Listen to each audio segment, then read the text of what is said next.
ஷே ஏப்பா விஷ்ணு பிரமா சென்னையில் சட்டப்பேரவையில் வாசிக்கான், குழல் ஊதான் கொட்டை அடிக்கான், மேலே அடிக்கான்.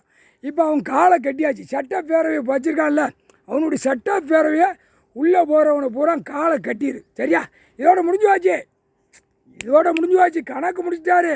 இப்போ வெளிநாடு அடிக்க அங்கே தமிழ்நாட்டுக்குள்ளே குலுங்க விடுவார். அப்படியே ஈரக்கோலை படன்னு அடிக்கும். புரியுதா? இப்போ அடி நொறுக்குவார். முக்கால் சத்தியம் போட்டாச்சு. அடுத்தாப்புல டெல்லியில் பேரவை தலைவரம்மா இங்கேயும் தமிழ்நாட்டில் பேரவை மாற்றி அடிக்கானா, குழலை ஊதுதான்.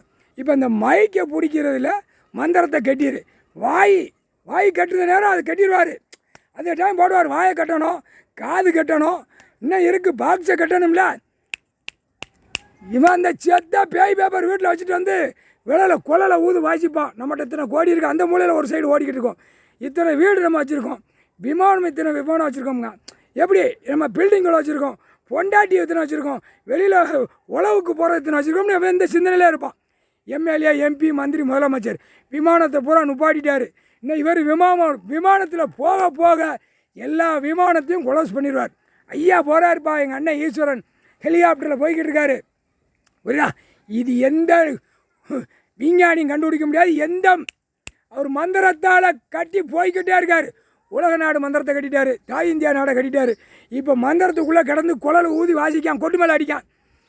இல்லை உன் பொண்டாட்டி மாதிரிகளை அரசியல்வாதி உட்கார வச்சு கொட்டு மேலே அடிங்கடா.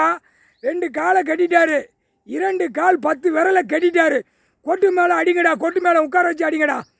காமூட்டா பேயடா போட்டாச்சுன்னா கணக்கு. நாங்கள் போட வேண்டியிருக்கு. இந்த பேயை தமிழ் வார்த்தையில் நம்ம கொடுக்க வேண்டியிருக்கு. தமிழ் பண்பாடில் நாசம் பண்ணி வச்சுருக்கான். நம்ம தமிழ் பண்பாடில் கணக்கை விடுதோம். முக்கால் சத்தியம். எப்போ தமிழ்நாடு தைப்பொங்கல் போய் கட்டிடு, வாசிக்கிட்டுருங்க போ. நம்ம கணக்கு போட்ட நேரத்தில் அங்கே போய் காலை கட்டிடு. பொண்டாட்டிட்டு போய் இன்றைக்கி போய் நாங்கள் பேரையில் வாசித்தோம், இப்படி வாசித்தோம்னு காலை தூக்குவான். அவன் காலை தூக்க முடியாமல் மடக்கி நிற்பா. என்ன நீ காலை தூக்க மாட்டேங்கும்பா, என்ன நீ காலை தூக்காமல் மாற்றி காலை தூக்க விட்டு கட்டிடு போ. அவர் மந்திரத்தால் கட்டிட்டாரு. நீ போய் ஓன் கணக்கில் கட்டி ஆட்டி விட்டுரு காலை. 2 காலை அரசியல்வாதி காலை ஆட்டி கட்டி வரும் சோழி முடி முக்கால் சதியம்.